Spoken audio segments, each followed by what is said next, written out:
wait no longer. Greatness has arrived. Welcome to the Trophy Room, a PlayStation podcast made by the players for the players. I'm your host, Joseph, aka Mr. Badbit, and it is here where me and my best friend Kyle talk about the latest, the greatest in all things PlayStation. Of course, if you're listening to this show, you can find us on whatever podcast service of choice or the video version at YouTube at the Trophy Room Show. If you like what you hear, please consider dropping us a 5-star review over on Apple Podcasts, plop us a follow or review on Spotify, or toss us a buck our way over at patreon.com/PS Trophy Room.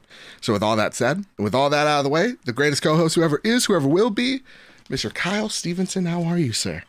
I'm doing swell. Yeah? Yeah. Other than the 2-hour commute this morning to work, doing great. I finally fulfilled a goal of mine for the last week or so. I've been so far behind, and I didn't want to talk to our guests about this beforehand. Oh. Because I know we share this interest. Oh. I've been behind on Critical Role, so I made it a point to catch up. Me too. Yeah, I made it a point to catch up, so I'm finally caught up. So I can now hopefully stay up and watch live every Thursday. It's always tough. And that voice you just heard is the host of Podcast Beyond and fellow critter himself, Johnathon Dornbush. How are you, sir? Beyond. I don't normally get the critter intro, but I appreciate it. I know. Right I'm off the shocked top. that he knew that. Honestly. I'm proud of myself. Yeah. I feel like it's the one thing that you see at this point if you don't follow Critical Role. It's sure. probably, that and Is It Thursday Yet would be probably absolutely. the Don't know that one. Don't know. Fair enough. Jonathan, what's going on, man? How are you? I'm doing well. I'm mostly wondering, do you take the Southern State Parkway to get to work, or like what highway are you taking? Oh, I'm as a long time, all the time Long Island resident. I'm real bad at road names. That's but fair. It's Sunrise, I think, is what I take. Okay, Sunrise. Yeah, they're pretty cool. Sunrise was often, I think, for me the go-to, but I get it. Yeah, it stinks. It's real bad, bumper to bumper. I've been in the bad ritual of listening to Shock Jock Radio, morning radio in the morning. Oh, Z100 or so the morning zoo? The Beach, 101. Okay. The Beach, I think. It's just ridiculous hearing people like. Obviously, I think it's mostly staged. Yeah. But it absolutely is. But like the second date updates where they're like, "Hey, I can't get a second date. Here's why," and find out like he dated a ghost for like 3 months and then set that on a date. I was like, "Oh, okay." Yeah. So I have not listened to, legitimately, I have not listened to the radio since like the advent of the podcast. Like I've been just, is Elvis Duran still doing it? I think so. Good for him, dude. I assume that man will never die. He's just a staple. I used to, in middle school, my friends and I used to love to prank call Z100 after work. No way. Or after school. We would constantly call it. We got on the air like once or twice, but we would do it as like a group call back in the day where like phone conferencing was an exciting thing of technology. And we would do that all the time, every day. And basically we would try to request songs, but we would be different people every time. And we would often end up being like families bickering while on the line with each other. So like one of us would play the kid, and then the mom or the dad would answer and be like, "What are you doing on the phone? Get off. Who are you talking to?" And we would just try to mess with the person who's receiving the call. And they got this all the time. Oh yeah. And we were probably terrible. Like we were just goofy, like 12-year-olds. That was probably there. Do you guys have Battletoads? Yes. Absolutely. Yeah. Every X GameStop employee is hurting right now just hearing the word. Mm-hmm. Jonathan, listen, everybody knows you from IGN. Everybody knows you from Podcast Beyond. I want you to do a little bumper for your Persona podcast that you do. Take it away. So we're actually right on a break at the moment, but it's the perfect time to jump in because my fellow coworker at IGN, Tom Marks, and I, we did, it's not an IGN show, it's a thing we did on our own. It's called Take Your Time. We were both really big Persona 5 fans. We really love the game. And I hadn't gotten to play Persona 5 Royal at one point. And the funny thing about Tom and I was we played it at different points. And so we never really got to be like, I just did this. Oh, I just did this, and have that sort of connection that we always wanted to. So we were like, what if we just played the game again together? And then we were like, what if we played it in real time? So Take Your Time is us. We started last April 2021, and basically played along with the calendar. So we played like week by week with the in-game calendar, because it's a real world calendar. Yeah. And we would play and do a show every week, and it actually worked out perfectly. We did not plan this. The run of playing through Persona 5 Royal took 50 episodes. And so we have a perfectly neat 50 episode arc that you can listen to, that we totally designed as like, people jumped in and were listening, binging it or like catching up and doing all that stuff. But we designed it as a thing like, if you're interested in Persona 5 Royal and want people who are talking about it to have some, thoughts going around, some fun like Easter eggs and trivia, we basically made it as a thing that's like a companion piece for playing along. So no matter when you jump in or wanting to revisit it, Take Your Time is there. It's on youtube.com/Dornology. And then, on all podcast services. We had a really fun time making it. It was a silly way to play a video game, but it really let us like dig into it. Our friend Barrett Courtney called it the longest spoiler cast in history, and I think that sums it up pretty well. I think that's awesome. Yeah. As Chinks, as someone who's never, I always get to the 50-minute mark, humble brag, and then I exit out of Persona. I always feel guilty because so many people are like, Joe, this is like literally one of the best RPGs ever made, and I'm like, all right, so I need to get back into it. I think April is the time. I mean, we promised the people that we would get back into it. I promised a lot of things to these I got people. halfway through.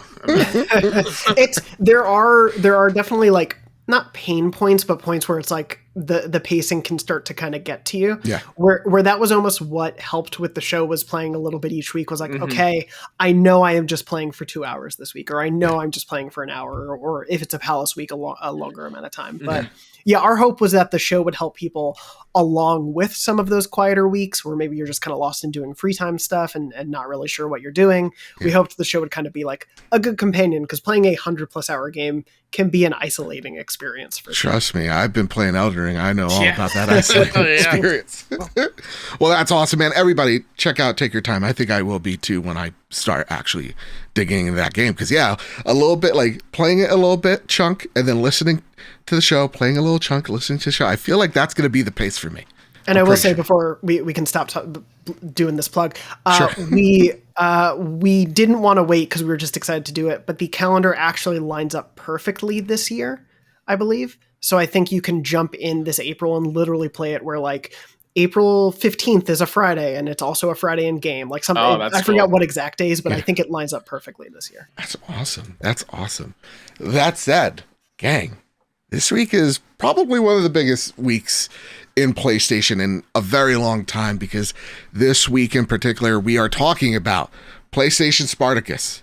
It's finally been revealed, and it is now the new and improved, the revamped PlayStation Plus tier systems. And this episode, we are breaking down all the news surrounding this major announcement. Before we get into it, though, a little bit of housekeeping. We got, when you guys send us your 5-star reviews, whether it's on Spotify or when you write us a review on Apple Podcasts, it really does hit us. It's like the serotonin we need to keep this show rolling. This week, I read an email from a fan all the way from Wales, and it was the serotonin that I needed for this whole year. So I got an email from Sharon over from Wales, and she says, a request rather. I'd really love for you to shout out my fiance, Rick Arrington, for that his birthday is on April 1st. He is the best stepdad of our 3 children, and I can't wait for our wedding on May 7th. I think he'd love a birthday shout out from you guys, especially as he's totally wouldn't be expecting me to get in touch with you. And I said, absolutely. Like, sure, let's do this. Like, it was not even a question in my mind. Mm-hmm. So I said, Sharon, what should we say to Rick Arrington other than just happy birthday, Rick, and I'm sorry that your birthday's on April 1st. It's not a joke, it's serious. Happy birthday. She says, if you can just say that me, Ella, Charlie, and Sam appreciate everything he does for our family and that I cannot wait to be his wife. But if you could stop doing, and this is the greatest thing, the creepy VR Beat Saber dancing when I'm around, that would be great. Thank you so much, guys. You're You're the best, and honestly, you have made such a difference in our life. Please come to the wedding if you fancy a trip to Wales. That'd be great. That'd be great. Happy I can't birthday, commit Rick. to it, but that'd be great. Yeah, they'll probably Kevin Smith me out of that airplane. I am too large and in charge. But yeah, happy birthday, Rick. Yes. Happy birthday. Happy birthday. Awesome. That is such a sweet email. I needed to get out there, Rick. It's wonderful. It sounds like this girl, she has a crush on you, you know? Yeah. Also, anybody planning a wedding, I do now expect to be invited. Filet mignon is my dish, salmon second. If you give me the vegan dish, I will. Joe, are you a dancer at weddings? No. Oh, okay. Forbid it. I'm the guy that sits in the corner. Forbid it. Yeah. I'm the guy that's like waiting for the chocolate fondue fun. That's what I'm doing. Okay. All right. Now it's time for our Patreon pitch. Of course, if you like what we do here, it really does help us out. It's the reason why we look so good, we sound so great, is because your generosity over at patreon.com/PS Trophy Room. I want to thank our newest patrons, Jesse Garcia at the Silver Plus tier and Lord of Shadows 92 on the Bronze tier. I want to thank our platinum producers, Todd Burwitz and Toxic. I want to thank our gold members, Spam and Bam and Too Soon, Gavin Gottfried, Jose Jimenez, Jedi Master Red, Metal Kirby, Awesome Dave, Robbie Bobby Miller, Strubles and Bits, and Chaotic Monkey. And I want to thank our Silver Plus tiers, or members, Hide Indoors, Nakachaka, Marcus O'Neill, oh, it's just Ray, JB the Purple Monkey, Jadis Von Metal, Tim Ulf, Justin Rodriguez, Cypher Primus, Captain Logan, Todd Roper, Brenton Zachary, Kay Grimm, Rick Arrington, again, happy birthday, Dewane Raksha, The Good Sir, Trucker Sloth, Mr. and Mrs. Nasty Boots, Drellish, Foolish Fuji, Andy Daydow, Kevin Mitchell, Kevin Diaz, Manx Vizia, The Lord, Corgi, Elo 2032, Stephen Flesh, Jinx the 12th, soon to be 13th, and Bobby, Bubble Boy, and Seven. Thank you all so much for your generosity. Again, it's your patronage that really does keep the lights on, so thank you all so very much. Kyle, it's enough of the pleasantries. It's time to get down to the brass tacks. That is time to square up Spartacus. Take it away, good sir. Spartacus is being squared up courtesy of the PlayStation blog. PlayStation Plus and PlayStation Now come together. Players can choose from 3 flexible options. Today, we are pleased to share with you official news about changes coming to our subscription services. This June, we're bringing together PlayStation Plus and PlayStation Now in an all-new PlayStation Plus subscription service that provides more choice to customers across 3 membership tiers globally. Our focus is on providing high-quality, curated content with a diverse portfolio of games. Below is an overview of the 3 membership tiers. First one up is PlayStation Plus Essential. You get 2 monthly downloadable games, exclusive discounts, cloud storage for saved games, online multiplayer access, and there are no changes for existing PlayStation Plus members in this tier. Second option is PlayStation Plus Extra. The benefits provides all the benefits from the Essential tier and adds a catalog of up to 400 of the most enjoyable PS4 and PS5 games, including blockbuster hits from our PlayStation Studios catalog and third-party partners. Games in the Extra tier are downloadable for play. And then the most expensive option is PlayStation Plus Premium, and the benefits provides all the benefits from Essential and Extra tiers, adds up to 340 additional games, including PS3 games available via cloud streaming, a catalog of beloved classic games available in both streaming and download options from the original PlayStation, PS2, and PSP generations. Offers cloud streaming access for original PlayStation, PS2, PSP, and PS4 games offered in the Extra and Premium tiers in markets where PlayStation Now is currently available. Customers can stream games using PS4 and PS5 consoles and PC. And time-limited game trials will also be offered in this tier, so customers can try select games before they buy. At launch, we plan to include titles such as Death Stranding, God of War, Marvel Spider-Man Miles Morales, Mortal Kombat 11, and Returnal. We're working closely with our imaginative developers from PlayStation Studios and third-party partners to include some of the best gaming experiences available with a library that will be regularly refreshed. More details to come on the games we'll have on our new PlayStation Plus service. When the new PlayStation Plus service launches, PlayStation Now will transition into the new PlayStation Plus offering and will no longer be available as a standalone service. PlayStation Now customers will migrate over to PlayStation Plus Premium with no increase to their current subscription fees at launch. That's a lot there. And the one thing that I do want to mention is the bronze tier. Or should have been the trophies. Damn it! We had that exact same discussion on Beyond. Was like, it's right there. It's right there. It's right in front of you. You know what? We're not calling it essential. We're not calling it extra. We're calling it how we're seeing it. The bronze version is your standard PlayStation Plus. We all know it, $9.99 monthly. People kind of get lost in the sauce there. If you pay that yearly fee, which you can, it is $59.99 for the year. PlayStation Plus Extra, again, the silver tier,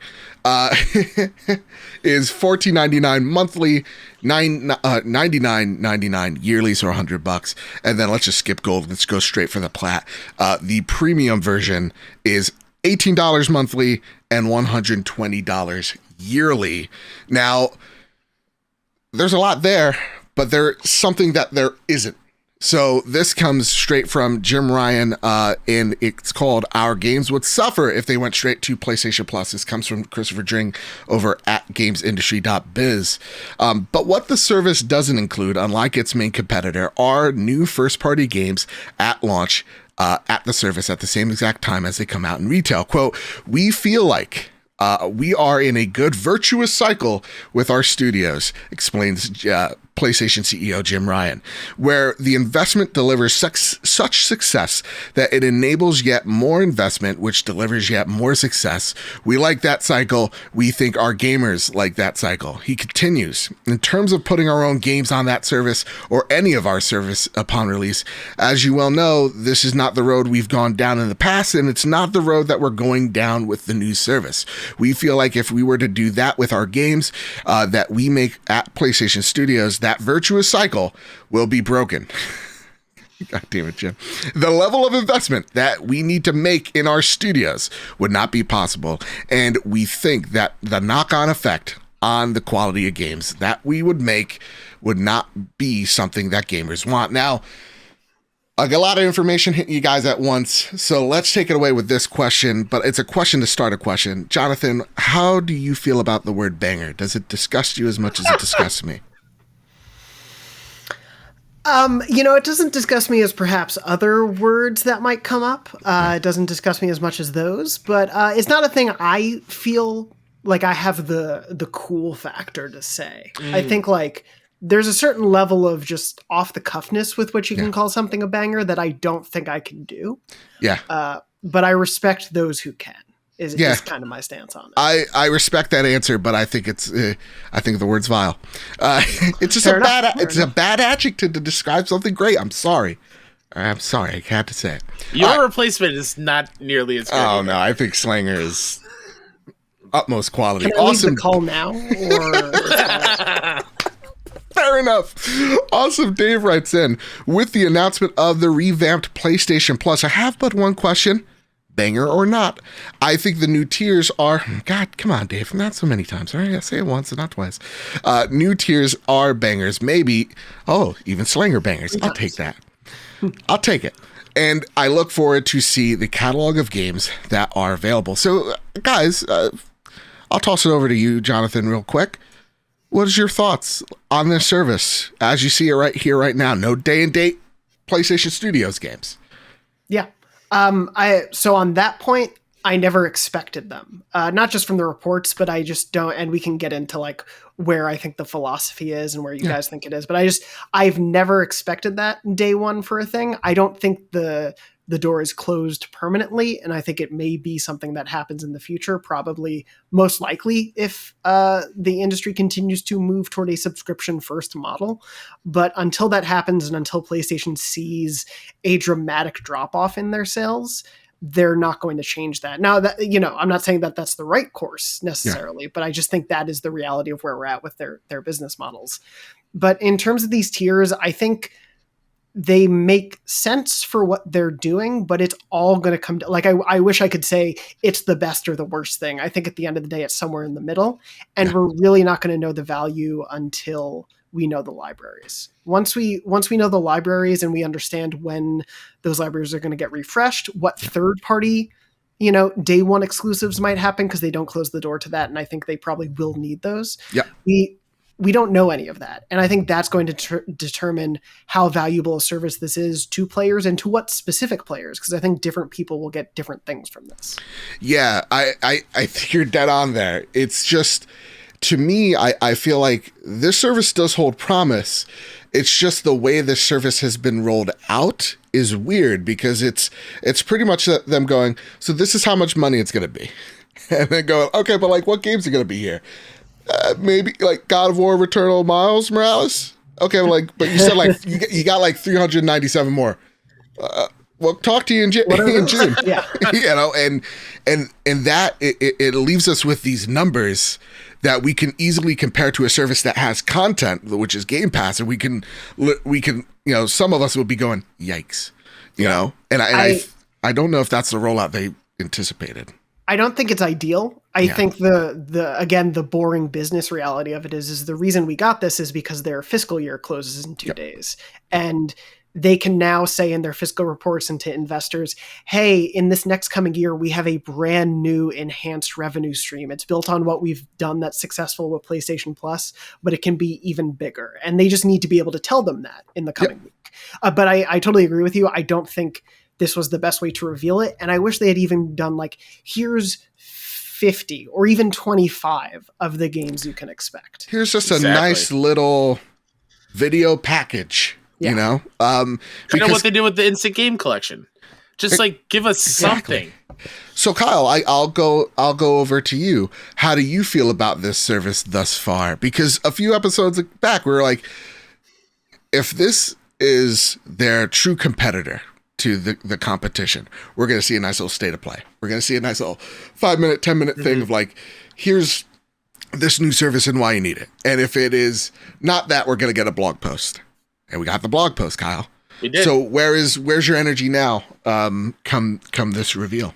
My energy is weird because like I'm happy it's here. Mm-hmm. I really do think it is a good service overall. It really is just like taking PS Now and making it into PSPlus. That really is what it is, essentially. It is weird that we don't know any of the games. Like the thing that we've said and I've said on the show is like, as long as the backwards compatibility stuff, which is still not perfect, they need to lean on the history of PlayStation, and what PlayStation has over the competition is the vast library of games across a lot of really good consoles. Yeah. And we get it somewhat, but still there's still too much gray area. Like I can't say for sure like, hey, the what was it called? The Platinum, the premium tier is awesome because we have PS1, PS2, PS3 via streaming and PSP games, which is cool. I was not expecting PSP. I was not expecting. That was really nice. Yeah. Like that should be just a slam dunk. And the fact that we don't know which games are there and how much of it is like the shovelware of PS1 or that equivalent is. Yeah. Like I want to know that I can play Tomba and Star Ocean 2. Like I want all these like for sure nostalgic and Brave Fencer Musashi, like these nostalgic games that I remember playing on my first video game console ever. Are we going to get an Ape Escape or are we going to get a Gex Gecko? Exactly. Obviously, Gex was better. Jersey Devil, we getting that?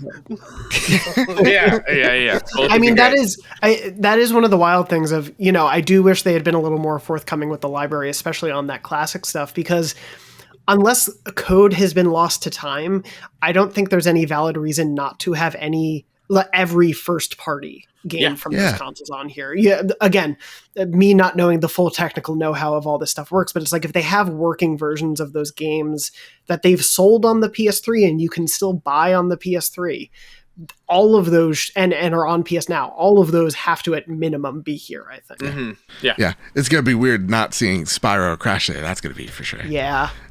So, okay. And I'm right there with you guys. I feel like, again, a lot of promise. This has the opportunity to be good. And I like Jonathan, what you said. Definitely there's going to be some third party and indie stuff, which we'll get to in a sec, that's going to come day and date to this service. And that's the thing that's going to excite me. And I think even Jim Ryan left the door open for those games, the service games, to maybe even, you know, come to this service as well. It's just the presentation that's strange. And it is just because they got a fiscal, you know, what is it, quarter ending. Yeah, the quarter and the year. And that said, I feel like the biggest controversy between all of this isn't in the PlayStation community, from what I've seen, isn't the day and date, because we were all expecting that since Jason broke that story back in December. It's really the way that they've handled the PS3 emulation and the premium tier of things. So I got two questions that kind of culminate into one here. We got one from the Muffin Man, who says this: do you think PlayStation would have been better off with a 2-tiered system, just based on PlayStation Plus and the extra tier, but with the PlayStation 3, PSX, PS2, and PSP games in that tier? The third tier just seems to be getting the most backlash from what I've seen, and I think consolidating them would have been the better move. And then Arcana writes in, do you think the 2 and third tier deluxe is a good option?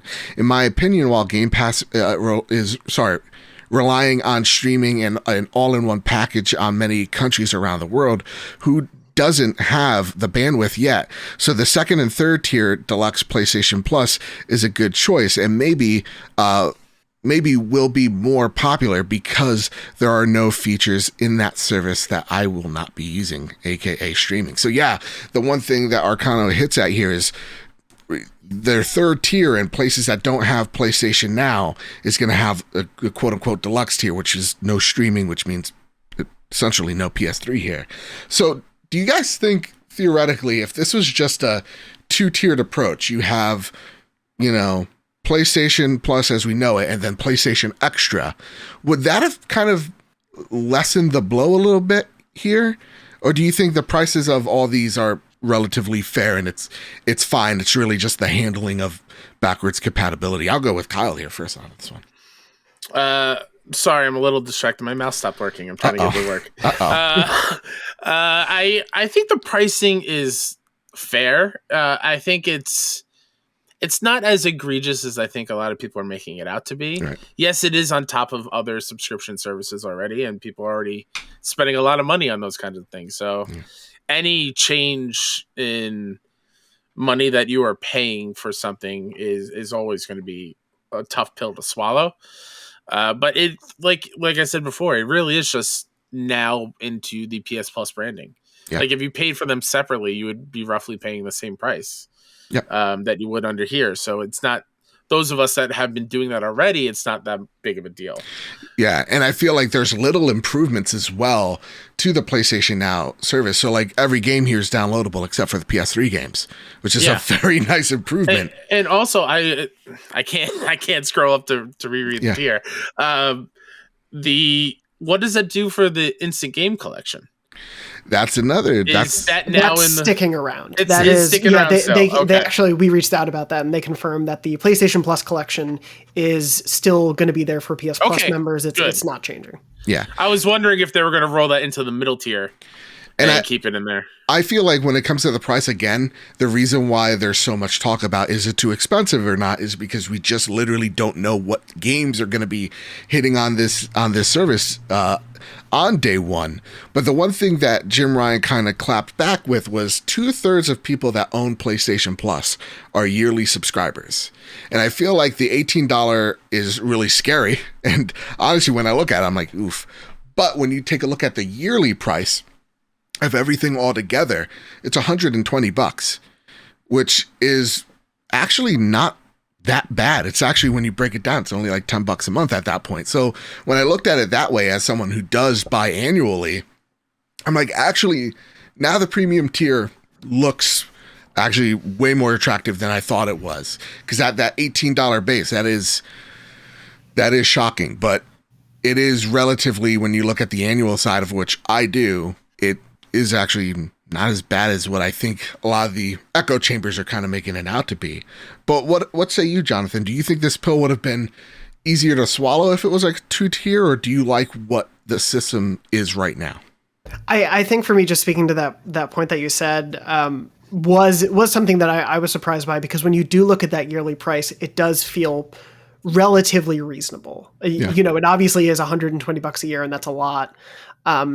But we were doing a lot of cost comparison stuff, and it's the fact that there is that yearly price is great, because you can't do that with Game Pass Ultimate right now. And so you actually end up paying $180 a year.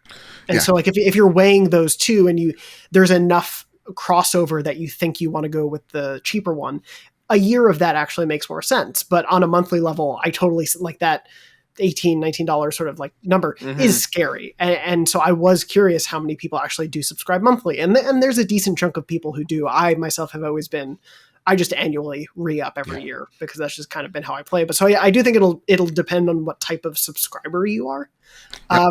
But overall, I think the roughness with it is more so that just like, again, the way this was presented was just numbers and names and names that we have all instantly agreed we don't like. Yeah.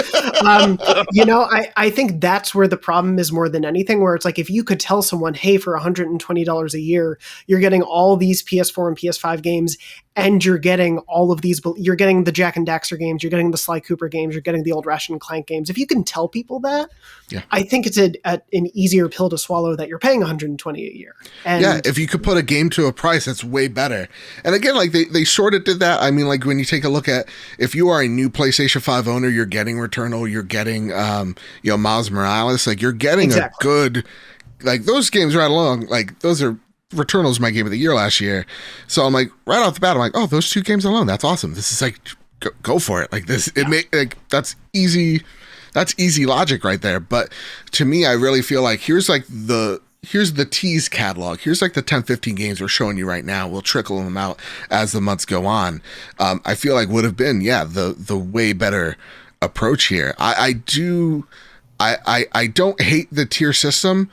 It's just the way it was presented, I think it's just the only thing I legitimately don't like. And there is one question that I need to get at here, guys. And D. Mason writes in and asks it perfectly.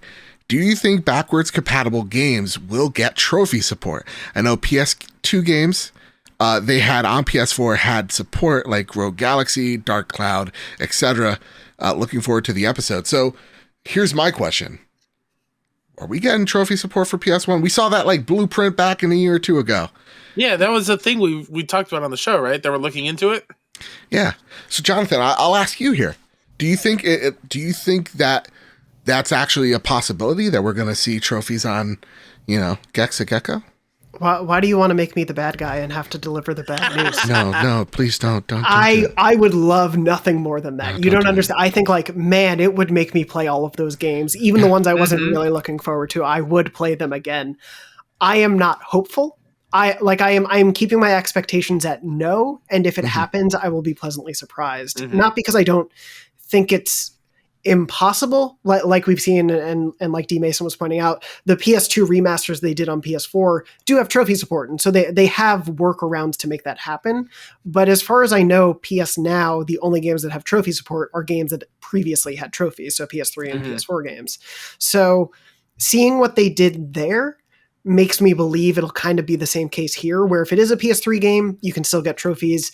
PS1, PS2, and PSP, probably not, because presumably someone has to go in and code that stuff. Now, again, I know you were talking about there were patents that I remember seeing about them trying to do this. And if they figured that tech out and can easily implement it, then my God, do I hope, because I will spend so much time this year not playing new games.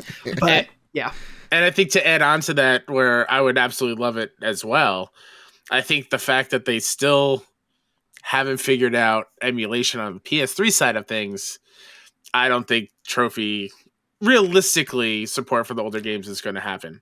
Come on, guys, give me hope here. I would love it. I would love the Platinum Siphon Filter, Joe. Yeah. Come on. Be amazing.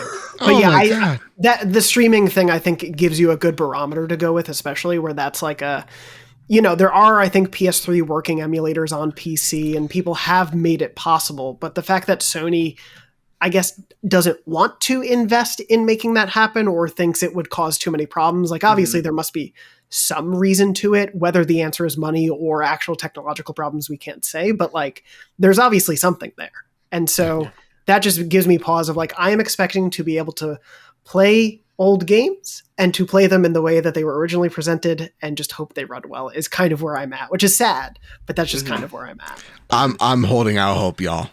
I'm holding out hope. I saw that blueprint, and we also saw the PS3 can fit inside the PS5. and Yeah, It's fair. I mean, I will say, Joseph, I hope I'm wrong. Like, same. I genuinely mean it. I hope that I am wrong and that this isn't just like cynicism, but it's just one of those things where it's like I don't want to get too many people's hopes up just because they haven't even hinted at it. But yeah. To me, that would be the thing that gets me into the premium tier. Like, the streaming thing does not entice me whatsoever.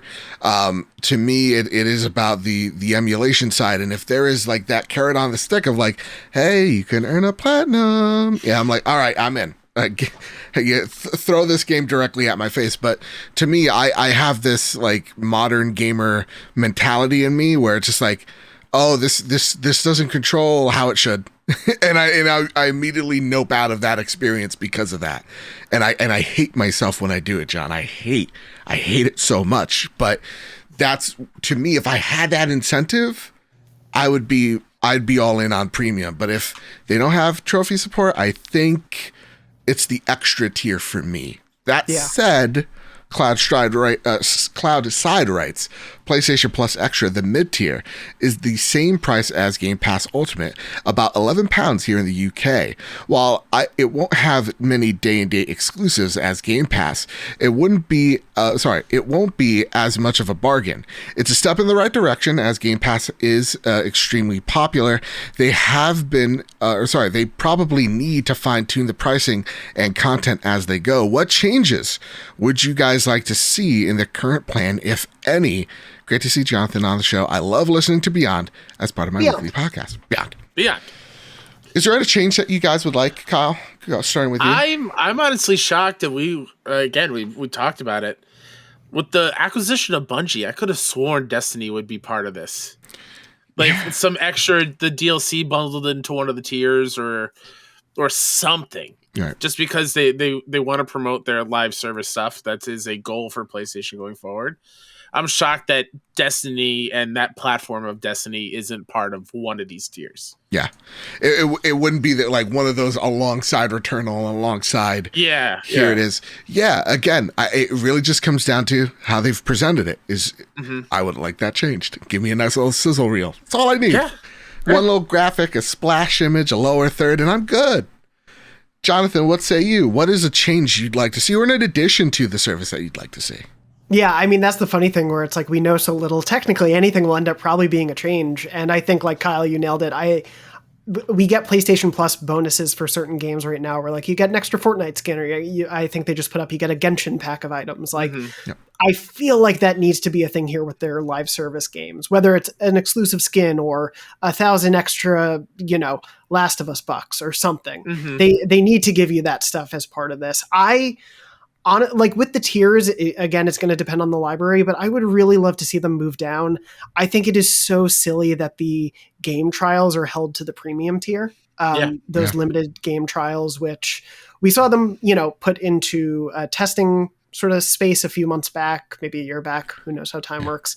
I love demos as a way to get people into a service. And I think if you're paying any amount of money, if that's a thing that they want to put as part of this, that should just be a PlayStation Plus basic benefit. Like, I think that is, you're going to get people into if the goal of them is to get people into the game, try to get as many people as possible rather than just the people paying the most amount of money. And it's a scary precedent because I do think game demos they can put some people off a game, but they can sell the game to a lot of people. Yeah. And so I would love to see that move down to at least extra, but honestly, I think an essential offer. And for me, because I saw a lot of heat as well from Twitter. Of course, it's not a real place, so I don't concern too much about it. But they're like, the highest tier demos, I would like that to be changed as well. I think that's a great point you added. I'll throw back at when people are like, they're taking demos away from us. I'd be like, what was the last demo you played, sir? like for me, it's just like, it's not many. It's few and far between. I know, Jonathan. I get it. Resident Evil Village. Oh, really? Probably the last one I played. Yeah. Strangers of Paradise is the one I played. I played that one too. Yeah. Maybe that one you shouldn't have the I hear the end is very good, but you can't see that in the demo. So, No. that's the make or break. Is that where Frank Sinatra himself comes in? He's your final party member. Yeah. I am making the Mortellini. I don't know. Mortadella. No, so like to me, I'm like, the demos I don't think is like the worst thing in the world to put behind a tier or an incentive. But yeah, I think it should be the base tier. One of the things that I feel like with this service, the reason why tier 2 and tier 3 are such a hard sell is, or what I've seen to be the hard sell is like tier 1 is so good already. Like the base, the foundation of this service is solid. People love PlayStation Plus. There's no qualms with PlayStation Plus. It's stellar.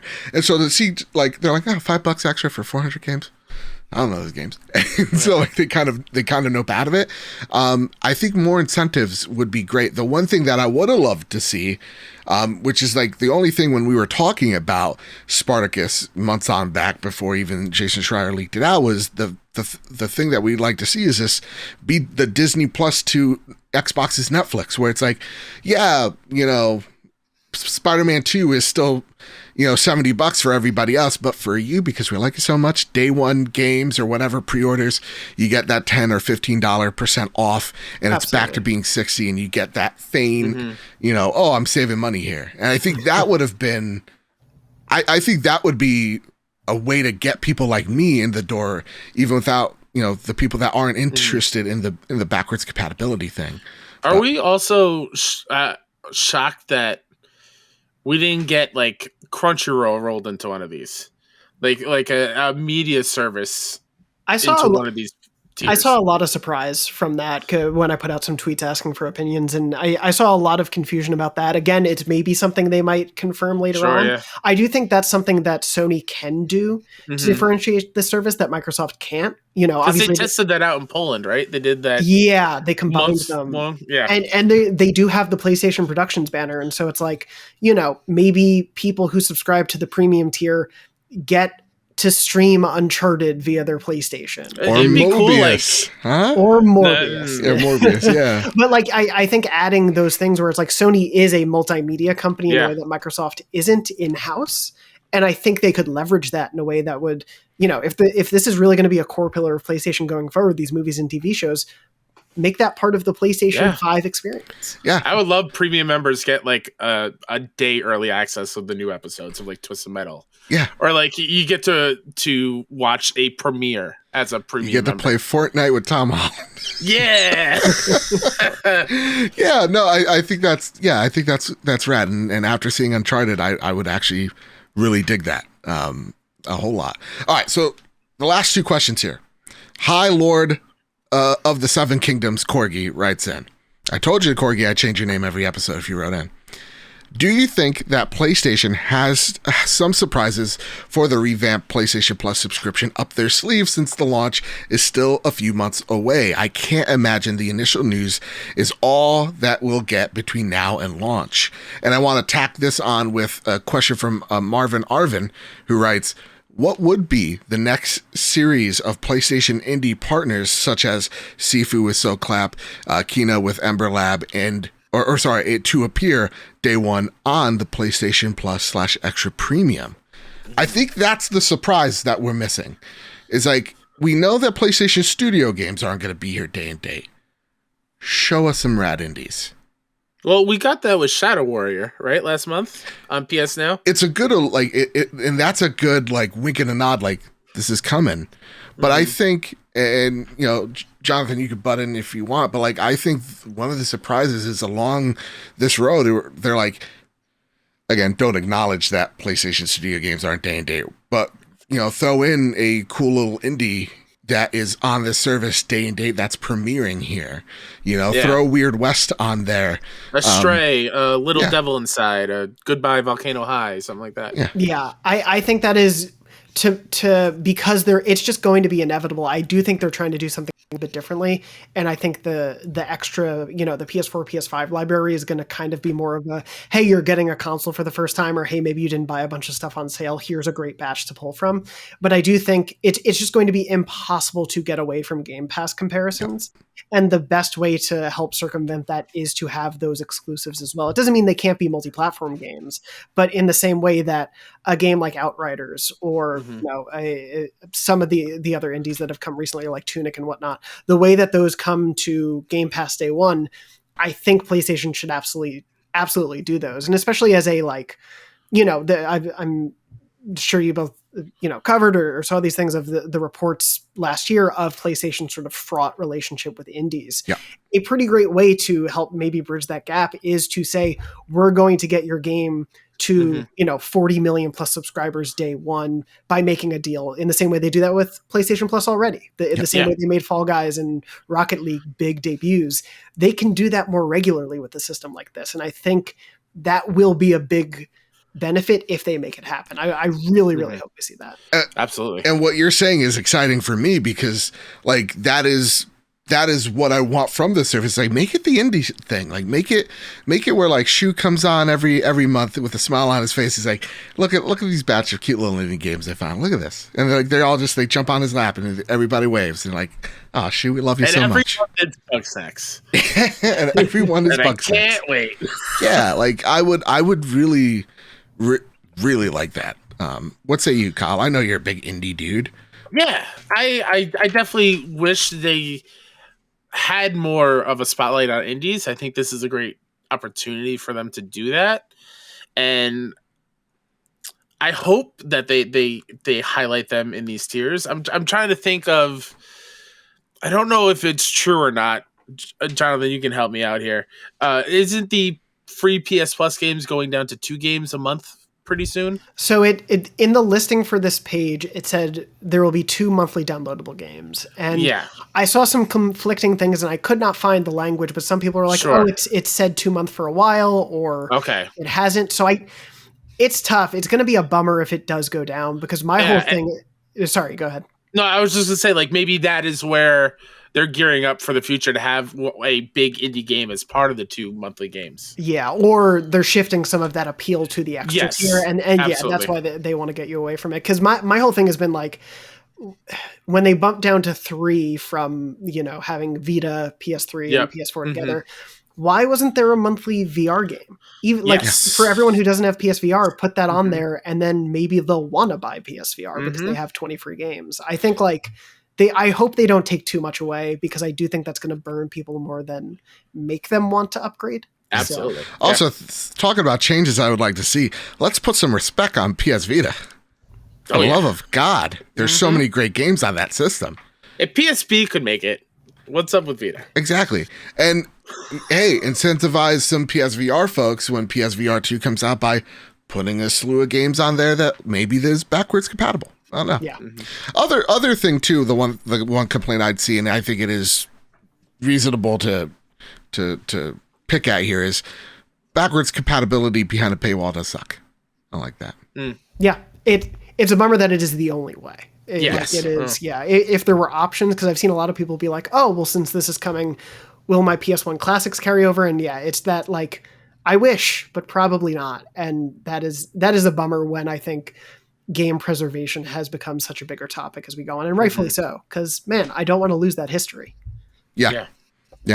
And again, at the same exact time, it's like, well, having that access there for just everybody is nice to have.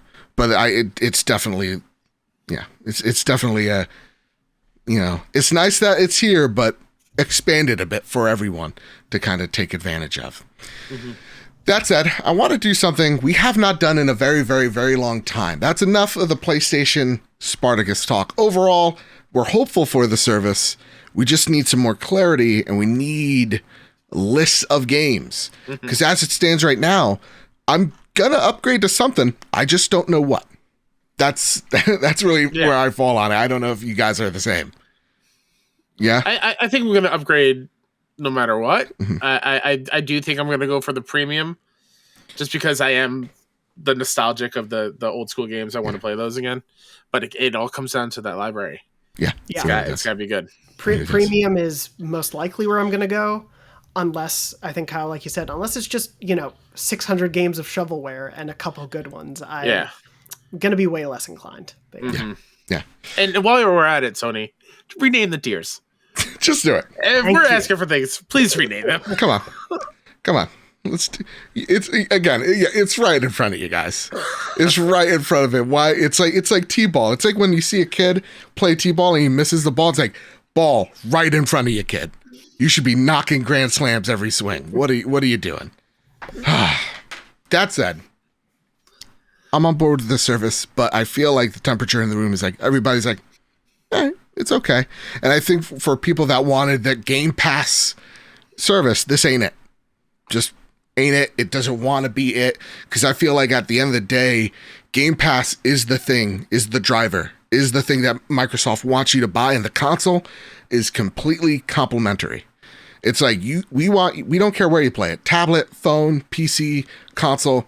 We don't even care what controller you use. We just want you to play the game. Whereas I feel like here, their service is complementary to the hardware. It's like, no, we still want you to be on this console. And if you like this console and this ecosystem, here's a service that you could tack on. And I think that's one of the things that I think the conversation around has been missed. Is like, this isn't the must-have service because this isn't Sony's end-all be-all. This is not what their core business is driven at. So that's this for me. And when it comes to day one, again, I can't stress this. They know I would love to play Horizon for $15 a month, but they know they could charge me $70 and get away with it. And I'll do it. Mm-hmm. That said, I want to sidebar to some social media craziness. We usually don't do this, but I felt, it's time to bring back an old segment that I really love. So over the weekend, we saw some rumors. We saw some rumblings on the internet from God knows where. I can't tell you the source. No one knows. We just pulled out the mat and we just jumped to conclusions. Everybody was just like, so there's some rumors about PlayStation is going to buy From Software. Everybody freaked out. Everybody lost their marbles. And then all of a sudden today, people were like, hey guys, I heard from a reliable source that PlayStation is going to acquire all the Konami IP. And listen, maybe by this episode, all those things have happened. But as of right now, as I'm speaking, none of those things have happened. It's really strange how these rumors just kind of came to life. And I want to toss this question first to you, Jonathan, as someone who is on the ground floor of all the breaking news.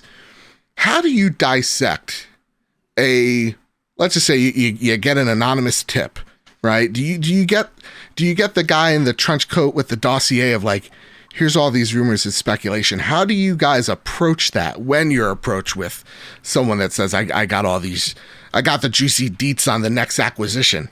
Here you are, and then runs off. I live right next to a train track, so I actually have a really great sort of seedy environment to go hang out in and hope someone is just, on a lunch break from PlayStation. They're like, oh, by the way, we bought these 12 companies, and I could just be like, got them, and run back. I imagine you're back to back to that person, and you're still talking. Yeah. Newspaper as well, up on a train track. We're in the middle of the train track. Yeah, checking your watch. It's so bad. I'm really imagining you at the train track. One person's just in the distance.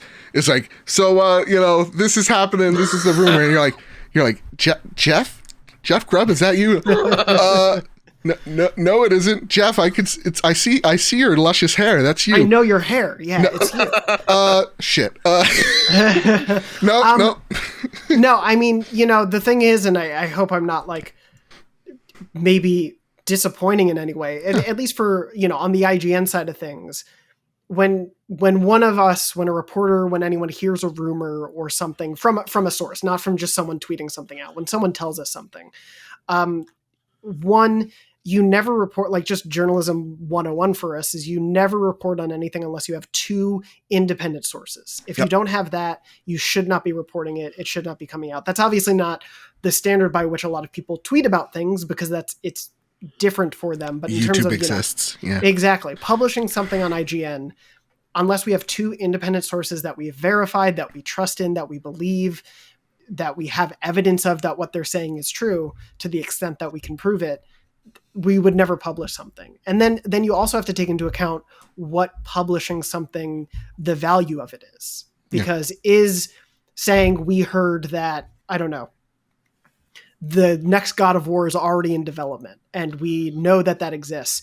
Is there a benefit of that beyond just publishing day one to get a lot of traffic for that one day, when that possibly, we might burn the relationship with the people who told us that, because perhaps that leads to someone finding that out, or something maybe in the works to work on an exclusive, because we do work on, exclusive reveals and things. And so does that conflict there as well? There's a lot of coverage consideration that you have to take into account. And for me, at least, saying I know something doesn't really, I think, benefit anyone but myself. And so I have been privy and fortunate enough to have learned a lot of things before they've been revealed. But to say that, even if someone would be okay with it, for me, generally doesn't outweigh the relationship that I've built with that person and things of that nature. And so I respect that highly. There's so many moving parts and so many people that you could hurt on your end and on their end if you do it. And I think that maybe is why it makes more sense why we see more of these individual reporters reporting these things, who are not like one of those I gotcha journalists, but more like we're doing our due diligence. We're dotting the T's, crossing all the I's, whatever, to make sure it's legit. And that doesn't even take into account like the number of embargoes and NDAs that I've signed for things where like we're planning an announcement for something and I'm privy to that. Like obviously that's something you should never break, but getting information that way can also, maybe I get it from another source, but I've signed this embargo already, so I'm kind of beholden to that. Okay. So when we see things online, it perks my ear up, but I pretty exhaustively look through where that source is coming from, someone's track record, all of that stuff, mostly for my own edification, because I don't normally report on any of those things. There's people with proven track records. Like you mentioned earlier, Jason Schreier particularly, I think comes to mind as like when he reports on something, chances are that thing is pretty ironclad, and no one's infallible, because things change. Information, can go through a little bit of telephone occasionally, but when I see someone like that say something, I know to listen to it. There's that credibility there. Yeah, exactly. With others with spottier track records, I basically say, well, if this works out, it would be nice, but I don't bank on those things, because I do also think there's probably a reason we don't know about it yet. Things are probably, in the works for a big reveal of some kind. If it is true, if it's not true, companies also don't want to disappoint fans that something might be coming in the future, but and then something changes. Exactly. So it's like people's hands get tied by that. And so it can honestly be frustrating, because I know that there are so many devs working on incredible things that they just can't talk about because that's the nature of the business. Yeah. And I do think the business could probably use with a little more openness, for sure. We know the Marvel slate of movie releases for like 6 years at any given time. Yeah, we do. But we're lucky if we know 2 years of game releases. So I think for me, I think the long and short of it is I really, really vet any rumor or speculation that I hear. And I almost never repeat it myself unless I know it's from such a credible source, because I know those things can get wrong so quickly because of a change in direction or a change in thought. So question for you here. Bloodborne 2 when? And blink twice if it's confirmed.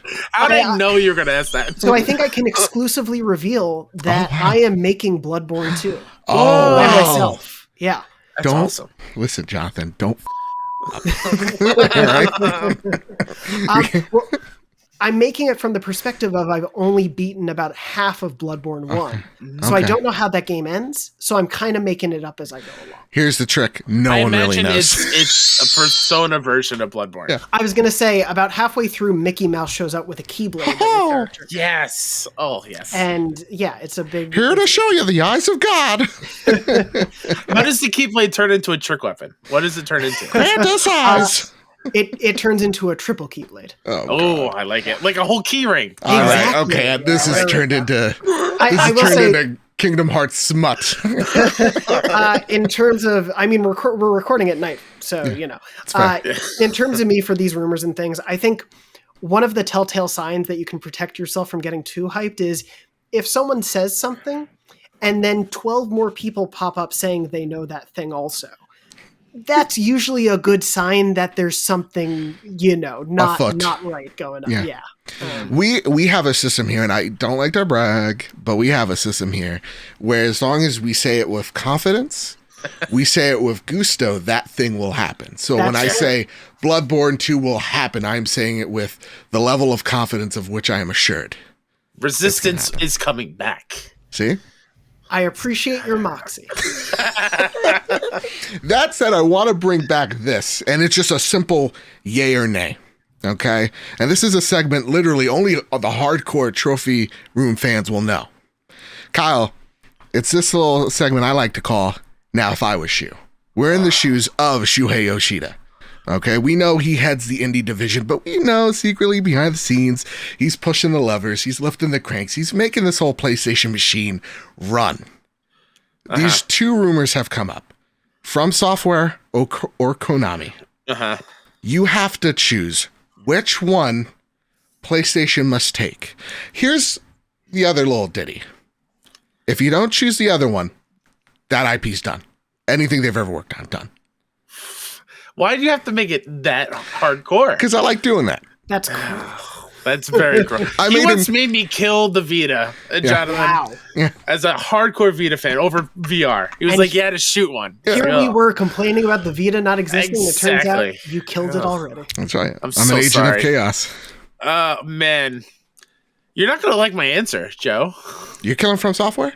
I think I'd kill From Software and keep Konami around. Wow. I think the people are hoping for a Silent Hill. They're hoping for Metal Gear. They're hoping for Castlevania to come back. I think there is more to those IP that I would enjoy. This is a selfish reason than what From Software has brought. I know that hurts. I'm deep into Elden Ring personally right now. You know me. I platinum Bloodborne a few months ago. Like, it's audience. I am just as disappointed as you. Please don't rate us. You're the one that said that they were gone forever. You're right. This is on you. You're also wearing the Bloodborne inspired trophy room shirt as you say this. Okay. I know. Yeah. And you wonder why we don't have a Silent Hill, theme shirt, because Silent Hill was never that great. Jonathan, what say you? Wow. What say you? You know, the Bomberman IP is just so God damn it. waiting for a revitalization. It really is. No, I'm kind of, I think I would probably let go of Konami.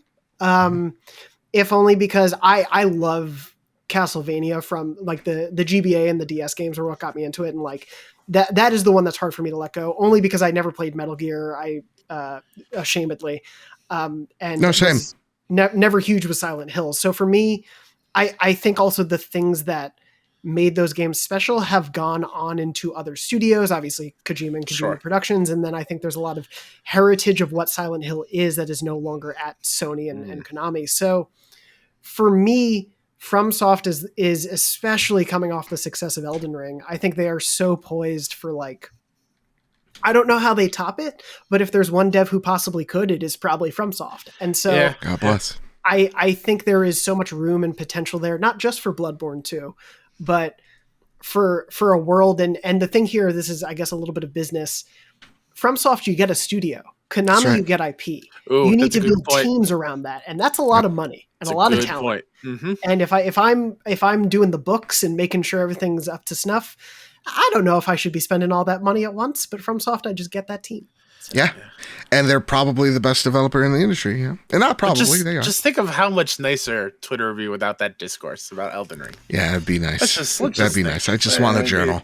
There's nothing wrong with wanting a journal in a game.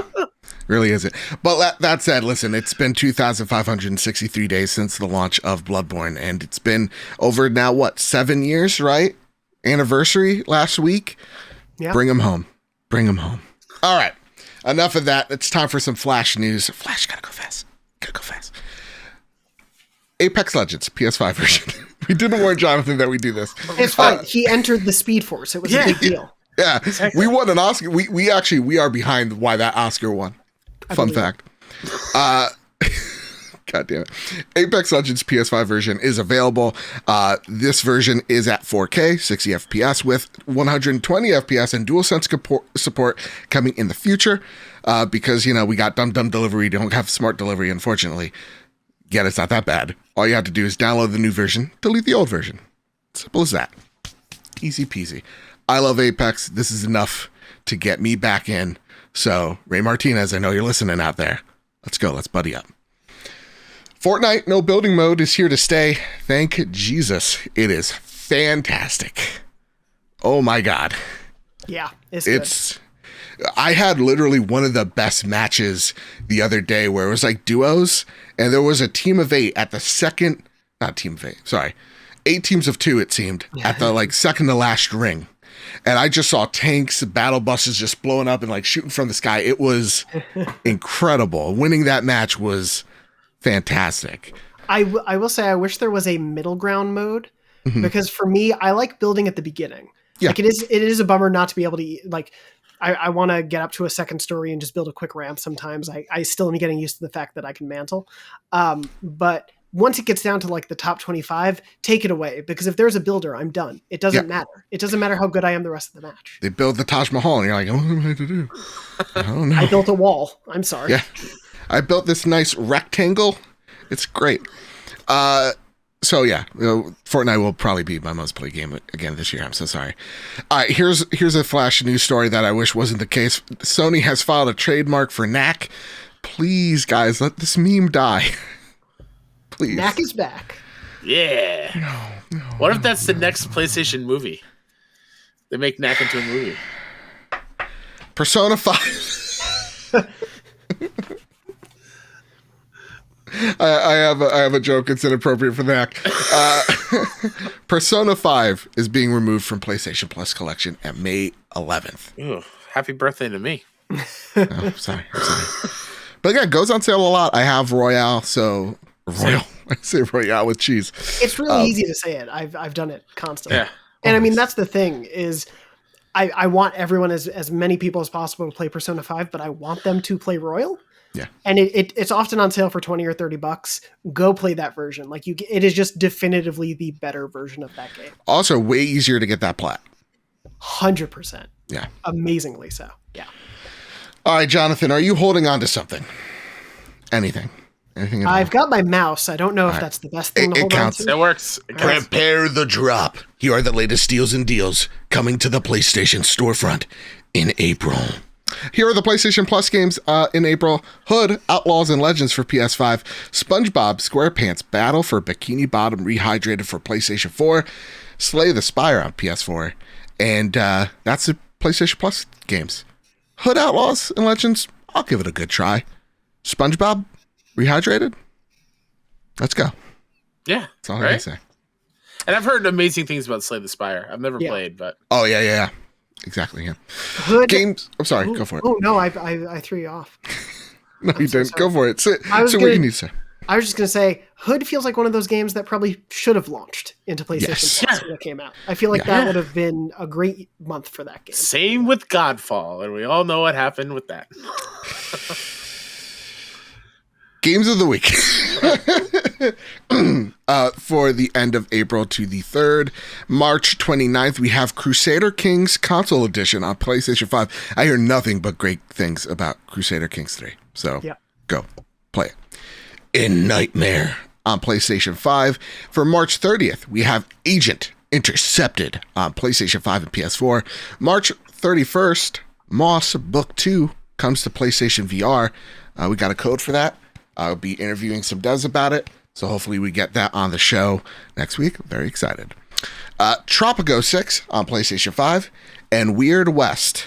Yeah. Which I hear from all the impressions, this is stellar. This is on our Fantasy Critic League. So, to our cousin show, the Xbox Drive, you guys are we got you dead to rights. You got you dead to right. I hate you guys so much. We got you. Oh boy. Sorry, I felt good. Are you good? Yeah, I had to use the bleep button really long. Yeah, okay. All right. It's our last segment. The Sony Pony Express. Yeehaw!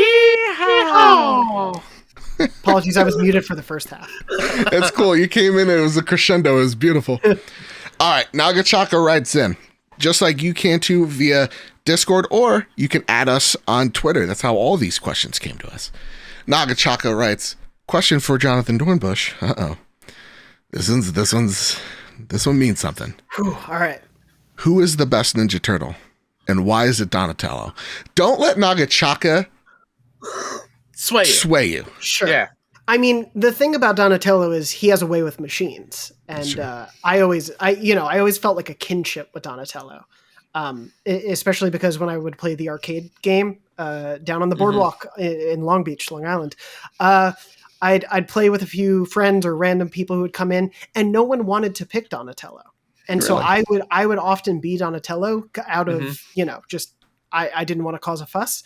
And so I actually did grow to love Donatello. This question is actually kind of perfect in how it's asked because That's awesome. I have this history and kinship with Donatello. I feel like the Ninja Turtles are the new like astrology, like what's your sign? Are you a Libra? Like you could tell so much from a person if they're like, I'm a Donatello. Like for me, I'm a Michelangelo. No goddamn surprise. Yeah. None. That's fair. And I'm a Leonardo, so we just need to find the one Raphael. Oh my God. Yeah. Perfect pick. Oh, we're good. Who has a lot of rage that's festering in him that we know? Again, Barrett Courtney. I feel like there's a lot of rage underneath the surface there. All right, Barrett, you're up. Okay. TPR writes, Kyle, Joe, Jonathan. Sony Pony Express question, here to offset the flood of PlayStation Plus questions. What are the odds you think of Wolverine and Spidey teaming up in an Insomniac superhero universe? The ISU, let's call it. After Wolverine and Spider-Man 2 hit the shelves, regardless of how likely it is, what would you want to see from that collaboration? Oh boy, That's a tough one, right? Because we don't know what like Wolverine is. No. It could be a strategy game for all we know. I think it's a visual novel. A visual novel. Mm-hmm. Point and click. Yeah. The ideal Wolverine experience. It's a dating sim. I mean, well, if you do an X-Men dating sim, that actually is a great game. That is. Yeah. I would really hope that we see sort of a up to 4-player multiplayer live service Marvel game that you do certain challenges over and over and over again. That sounds perfect. There's no way that's going to fail. Yeah, I know. But no, if either of you have a real answer first, please. No, because it's so, for me, it's like, we don't know what Wolverine looks like, but we can kind of, I mean, it's going to be a third person, action adventure game. It has to be, to me, linear in scope. So like, to me, I don't think, I'm going to squash your dreams here, TPR, it would work. So I wouldn't actually want to see. I would like to see them appear in each other's games or reference to, but like, there's no way with Spider-Man's traversal Wolverine works. Just on a system level that just breaks everything, right? It would be boring to an extent if you're running around in open world New York and Wolverine's trying to keep up pace on the street while Spidey's doing backflips in the air. Yeah. I totally agree. I would love cameos and crossover and story content, and maybe like Spidey comes in for a boss fight or Wolverine comes in for a help, or there's like specific missions maybe where you could take them on in each other's game for a quick hit. But yeah. Or depending on when the stories take place, like you're swinging by a place where Wolverine had a massive battle with so-and-so. Yeah. And just like you hear J. Jonah Jameson on his podcast talk about this guy with claws in a bar that beat people up. Like those kind of really cool little things I think would work more than them together. I do wish though in the future for Insomniac, if they keep getting these superhero games, I would love for them to do a story-driven, what we want Marvel's Avengers to be, of just like a group of like get a Daredevil in there, just like just a group, and then tell a really dope story. It's gonna be awesome. All you just need just that game, but just Daredevil. No, you're right. Here's another question that piggybacks off this. Toxic writes in, do you guys think Spidey has any chance at Game of the Year next year now that Breath of the Wild 2 has been delayed? I didn't even think about that until Toxic you said it. And it hurts. Assuming that Spider-Man does not also get delayed to Yeah. 2024.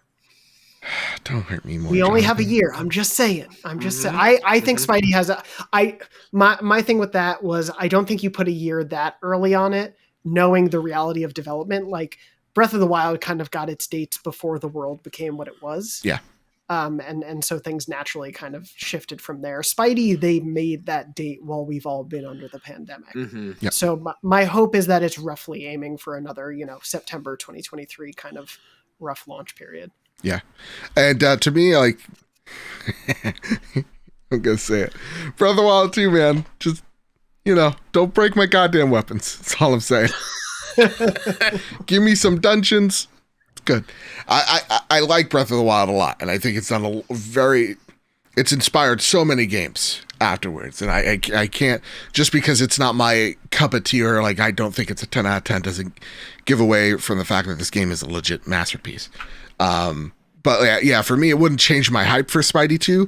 And for me, it's just like an award is an award. Like whoever gives it out doesn't matter. It's what your personal game that year is. And just like, just because God of War and Red Dead Redemption 2 came out didn't shy away from the fact that Spider-Man was a terrific game and is the highest selling PlayStation game, so. Yeah, just like how this year is going. Everyone's already claimed Elden Ring as Game of the Year. Yeah.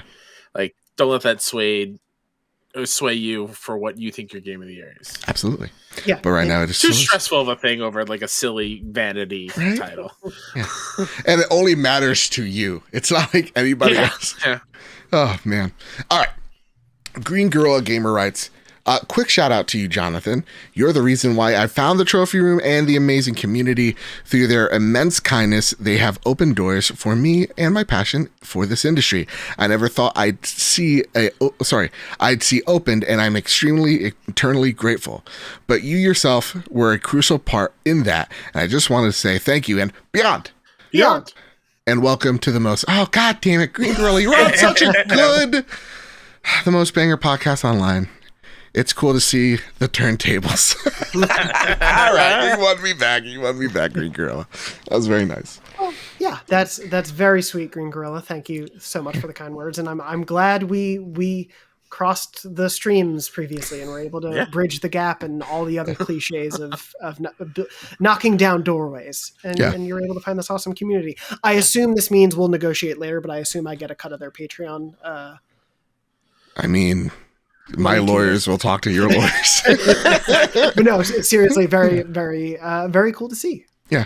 I love to see the cross-pollination of all the podcasts that I've been seeing lately. It really does seem like since we've been like stuck in our houses, we've been trying to reach out to more and more people. And it's really awesome to see, everybody collabing with each other. So thank you so much, Green Gorilla. I'm happy you're here. I don't know if this is the right words. Demystifies it all, like everyone being in their own bubble and feel like they're competing, but like coming together, we're just celebrating the thing we love the most. And that's what's most important. Exactly. Which is the word banger. Absolutely, Jonathan. Jesus Christ, am I alone on this? Enjoy Slinger Island. You're the only one there. It's great here. Spider CC, way off topic. I was a big PlayStation Home fan, and a little less than half of my PlayStation friends I met there since the PlayStation 3 party system was basically non-existent. Did you guys play it / miss it? Has anyone heard anything on it making a possible comeback? Also, the built-in dreams brought back some nostalgia. Sorry. Did someone make a home in Dreams? I believe so. Something similar. That's cool. Yeah. Jonathan, did you get on the PlayStation Home train? So I tried it, I think, very briefly. I actually came to the PS3 generation a little bit late. I think I got mine either 09 or I think it was 09. And not that PlayStation Home had been around so much longer, but it was just one of those things where I was so excited by like catching up on Uncharted and remasters of games that I missed on the PS2 and all this stuff that it wasn't really a focus for me. I always appreciated it, not to plug other things, but we actually did a really great documentary on IGN, one of our inside stories of sort of the the love for PlayStation Home and the community around it, and then the people who have been trying to keep it alive, post its death and kind of revitalize it in some ways. I think it's funny that it's sort of the proto metaverse that we all have come to experience. But I think there's something really wonderful and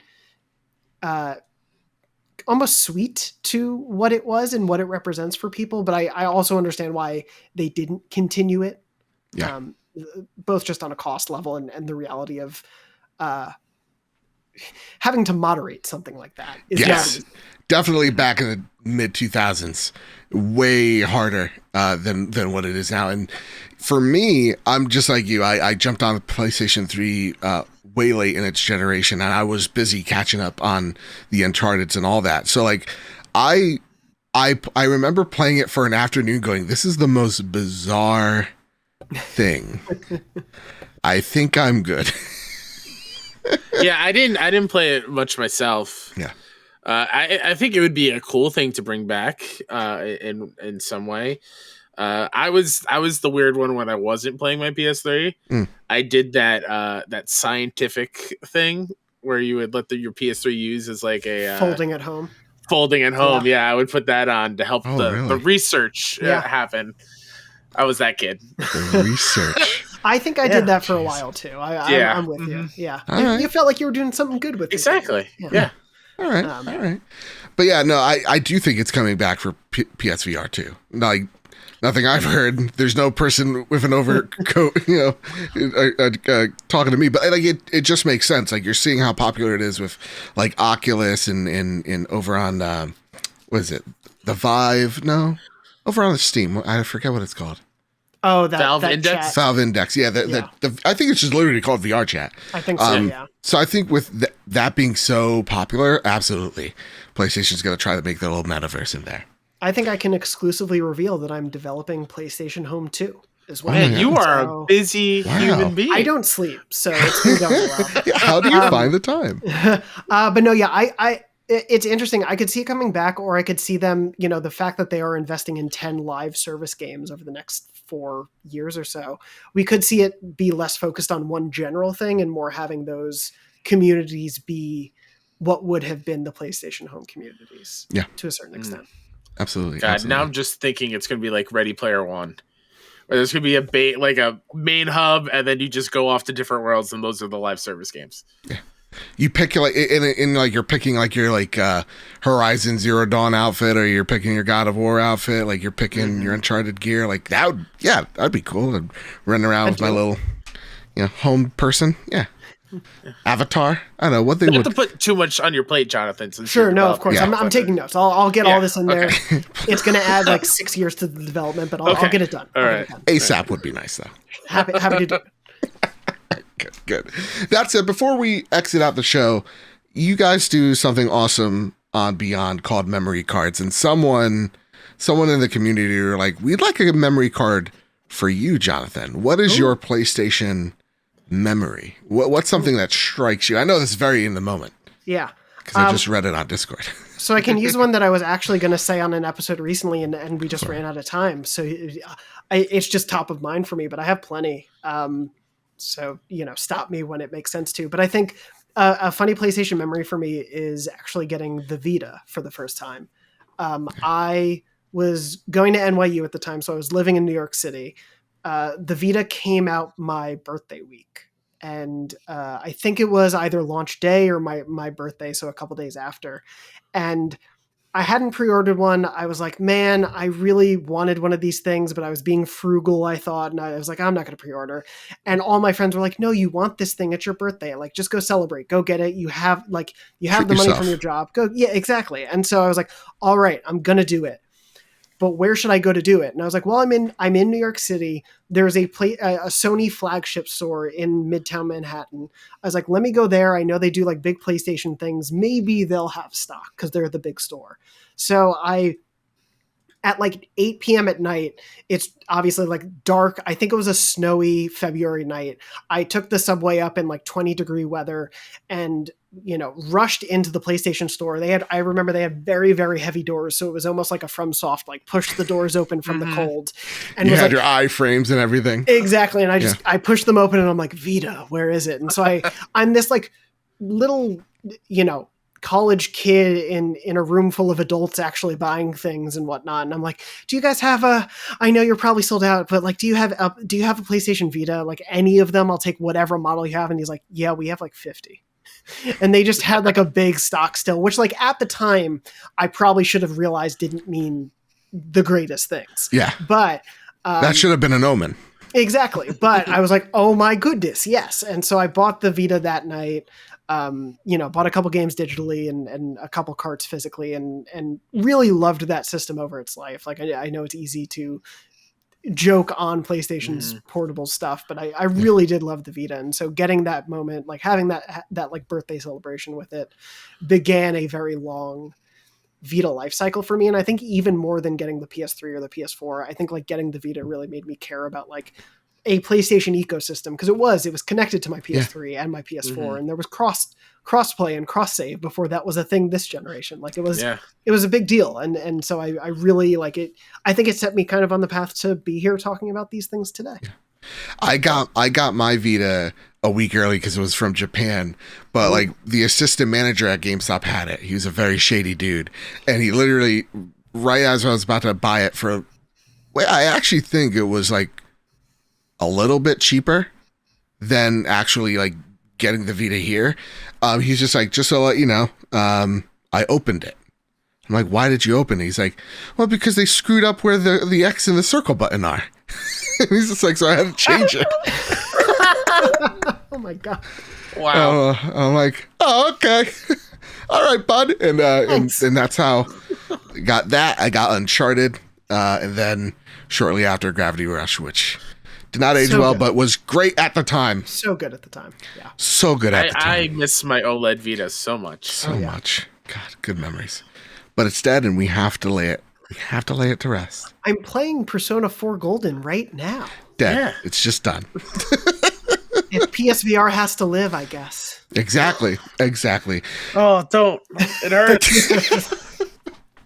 That said, this has been a fantastic episode of The Trophy Room, a PlayStation podcast. I want to thank you, Johnathon, so much for coming on.